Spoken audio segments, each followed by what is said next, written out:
पाटील, आता सरकारनं राज्यामध्ये जे शेतकऱ्यांचं नुकसान झालं होतं त्यावर दिवाळीपूर्वी नुकसान भरपाई देण्याचं आवाहन केलं होतं. मात्र अद्यापपर्यंत तुम्ही ज्या जालना जिल्ह्यातून आंदोलन करतायत तिथल्या शेतकऱ्यांना अद्यापपर्यंत मदत पोहोचलेली नाही. आनंद आहे, त्यांचे कपडे पाडल्याशिवाय. हा, म्हणूनच हे आपण आता आंदोलन उभा करायचं ठरवलं. शेतकऱ्यांना न्याय नाही मिळू शकत. हे फक्त निवडणुकापुरतं फसवत राहणार आणि त्यांच्या प्रॉपर्ट्या साबित राहण्यासाठी काम करतायत नेते. त्यांची प्रतिष्ठा, आमदार, मंत्रीपद साबित राहण्यासाठी काम करतायत. आपल्या प्रतिष्ठेसाठी शेतकऱ्याचं कोणीच काम करत नाही. प्रत्येक जण फक्त आशा लावतो, तुम्हाला हे देऊन ते देऊ, देत नाहीत. 3-3, 4-4 वर्षाचे विमा पडलेत.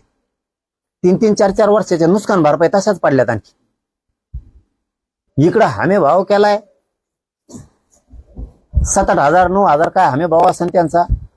इथं जिनिंगला कशाला गेलं की 3,500, 4,000 त्याचा हमी भाव. तिकडं सांगत 7,000-8,000 आहे आणि इकडे येते म्हणजे 3800 कापूस द्या, 2,500-3,000 सोयाबीन द्या आणि तिकडे भाव वेगळे. ही काय मिस्टेक चालली तेच बघायचं या आंदोलनात.